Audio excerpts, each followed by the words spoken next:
আমার সকল প্রিয় ছাত্রছাত্রীকে জানাই আমার চ্যানেলের তরফ থেকে স্বাগতম। স্টুডেন্ট দেখো, আজকে আলোচনা করছি নর্থ বেঙ্গল ইউনিভার্সিটির আন্ডারে যারা পড়াশোনা করছো, ঠিক আছে, সিবিসিএস ফিফথ সেমিস্টারের স্টুডেন্ট যারা আছো, ডিএসই বেঙ্গলি, আমি সাজেশান নিয়ে আলোচনা করছি। 12 মার্কের কোশ্চেন আমি সাজেশান দেব। তো এখান থেকেই তোমরা কিন্তু যে 4টে 12 মার্কের প্রশ্ন আসে সেই 4টা তোমরা কমন পাবে, ঠিক আছে। তো অবশ্যই এর বাইরে কোনো প্রশ্ন পড়তে হচ্ছে না তোমাদের, এটা আমি বলছি। তো তোমরা অবশ্যই ভিডিওটি শেষ পর্যন্ত দেখো, তাহলে বুঝতে পারবে সম্পূর্ণ বিষয়টি, ঠিক আছে। এবং চ্যানেলে নতুন হয়ে থাকলে চ্যানেলটি সাবস্ক্রাইব করে পাশে থাকবে, তাহলে নিত্য নতুন ভিডিও সকলের আগে পেয়ে যাবে। তো চলো শুরু করছি আমরা। তোমরা একটু খাতা কলম বের করবে, ঠিক আছে।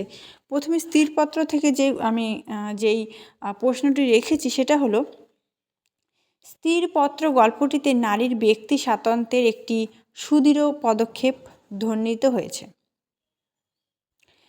বক্তব্যটির যথার্থতা আলোচনা করো। দেখো, একটি সুদৃঢ় পদক্ষেপ, ঠিক আছে। পদক্ষেপ বলতে এখানে কী বোঝানো হচ্ছে আমরা সকলে বুঝতে পারছি যে স্থিরপত্রে যে সে কিন্তু নিজের সংসার ছেড়ে কিন্তু তীর্থক্ষেত্রে চলে গিয়েছিল এবং নিজেকে কিন্তু স্বাধীন করেছিল, ঠিক আছে। তো এখানে সেই পদক্ষেপের উল্লেখটাই করতে হচ্ছে। তো দেখো, তোমরা সারসংক্ষেপটা একটু ভালো করে পড়বে, ঠিক আছে। সারসংক্ষেপ যদি পড়ো, তুমি যে কোনো প্রশ্নের উত্তর অনায়াসে লিখতে পারবে, কোনো ব্যাপারই না। দেখো, গল্পর ক্ষেত্রে, কবিতার ক্ষেত্রে, যে কোনো প্রশ্ন উত্তরের ক্ষেত্রে কি হয়, নির্দিষ্টভাবে কোনো প্রশ্নের উত্তর যদি তুমি পড়ে যাও সেটা কিন্তু আসবে না, ঠিক আছে। প্রশ্ন কিন্তু প্রচুর ঘুরিয়ে আসে। তো সেক্ষেত্রে তুমি সেই প্রশ্নটা পড়ে গেলে অন্যটা আসলে লিখতে পারছো না। কিন্তু তুমি যদি সারসংক্ষেপটা পড়ে যাও, ঠিক আছে, তাহলে নিজের ভাষায় যে কোনো প্রশ্নের উত্তরটা কিন্তু তুমি বানিয়ে লিখতে পারবে, ঠিক আছে। তাহলে স্থিরপত্র থেকে তোমার সারসংক্ষেপটা একটু ভালো করে পড়বে, ঠিক আছে। আর তারপর তোমার যে প্রশ্নটা আমি বললাম সেটা। তো এবার আমি জলসাঘর থেকে বলবো একটি প্রশ্ন যেটা খুবই ইম্পর্টেন্ট, তারাশঙ্কর বন্দ্যোপাধ্যায়ের, ঠিক আছে। জলসাঘর গল্পে সামন্ততন্ত্রের ও ধনতন্ত্রের উত্থান পতনের যে দ্বন্দ্বময় চিত্র পরিস্ফুট হয়েছে তা আলোচনা করো। আবারও বলছি, তারাশঙ্করের জলসাঘর গল্পে সামন্ততন্ত্রের ও ধনতন্ত্রের উত্থান পতনে যে দ্বন্দ্বময় চিত্র পরিস্ফুটিত হয়েছে তা আলোচনা করো। নেক্সট লিখবে দুধসভা থেকে, তৃতীয় দুধসভা গল্পে পৌরাণিক উপাখ্যানের মধ্যে দিয়ে যে রাজনৈতিক চেতনার পরিস্ফুটন ঘটেছে তা আলোচনা করো। এটা কিন্তু তোমরা যে সারসংক্ষেপটা পড়ে থাকো সেটা লিখে দিলে কিন্তু হবে। এই দুধসভা থেকে, তৃতীয় দুধসভা। আরেকটি প্রশ্ন, 19-20 শতকের আর্থসামাজিক রাজনৈতিক জীবনের ছবি বাংলা ছোট গল্পে যেভাবে উঠে এসেছে তা আলোচনা করো।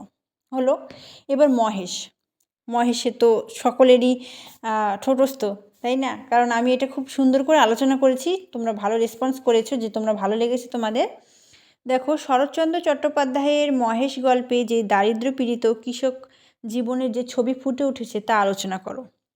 দেখো, এখানেও কিন্তু সারসংক্ষেপটা লিখে দিলে কিন্তু তোমরা নাম্বার পাবে, কারণ এখানে তো মূল বিষয়বস্তুটাই তো এটা, যে একটি দরিদ্র কৃষকের জীবনে যে ছবি ফুটে উঠেছে সেটাই তো মহেশ গল্প, তাই না? তো হয়ে গেল। তো মহেশ থেকে এই প্রশ্নটা পড়লেই হয়ে যাবে। আর 6 নম্বরে আরেকটা প্রশ্ন, বস্ত্র সংকট দুঃশাসনীয় গল্পে এক বিশেষ মাত্রা বহন করেছে, আলোচনার মধ্যে দিয়ে তা বুঝিয়ে দাও। দেখো, দুঃশাসনীয় গল্পটা সর্বত্রই, মানে গোটা গল্পটা প্রথম থেকে শেষ পর্যন্ত তো সেই বস্ত্র নিয়েই তো, বস্ত্র সংকটের গল্পটাই তো আমরা সেখানে দেখতে পাই, তাই না? তো তোমরা এখানেও কিন্তু মূল বিষয়বস্তুটা পড়লে কিন্তু নিজের ভাষায় বানিয়ে লিখতে পারবে, ঠিক আছে। আরেকটা, মহেশ থেকে, মহেশ গল্পে আমিনা চরিত্র চিহ্নিত করো বা চিত্রিত করো বা বিশ্লেষণ করো, বা গুরুত্ব একই ব্যাপার, ঠিক আছে। জলসাঘর থেকে আরেকটি ব্যাপার, জলসাঘর গল্পের মূল কাহিনী নিজের ভাষায় লেখো। দেখো, আগেরবার যেটা বলেছি আমি, সামন্ততন্ত্রের ও ধনতন্ত্রের উত্থান পতনের যে দ্বন্দ্বময় সেটাই কিন্তু মূল বিষয়বস্তু। তো একটি প্রশ্ন পড়লেই হয়ে যাবে দুটো থেকে, ঠিক আছে। সামন্ততন্ত্রের ধনতন্ত্রের উত্থান অথবা মূল কাহিনীটা, ঠিক আছে, একই ব্যাপার। দেখো, আর একটা প্রশ্ন, 20 শতকের বিভিন্ন রাজনৈতিক আন্দোলন, যুদ্ধ, মন্বন্তর বাঙালি সমাজ জীবন তথা সাহিত্য জীবনকে কতখানি প্রভাবিত করেছিল তা আলোচনা করো। দেখো, এই সর্বমোট 9টা প্রশ্ন থেকে কিন্তু তোমরা 4টে কমন পাবে, লিখতে হবে 2টো। তোমরা খুব ভালো করে পড়ো, বন্ধুদের সাথে শেয়ার করো। আমি কিন্তু তাড়াতাড়ি সাজেশান নিয়ে চলে এসেছি, ঠিক আছে? 2 মাস বাকি আছে তোমাদের, এর মধ্যে কিন্তু সাজেশান নিয়ে হাজির হয়ে গেছি। তো তোমাদের সুবিধার্থে, যাতে তোমরা ভালো করে প্রিপারেশান নিতে পারো প্রথম থেকে। তো ভিডিওটি বন্ধুদের সাথে শেয়ার করবে, কেমন লাগলো কমেন্ট করে জানাবে। Thanks for watching after all, thank you সকলকে।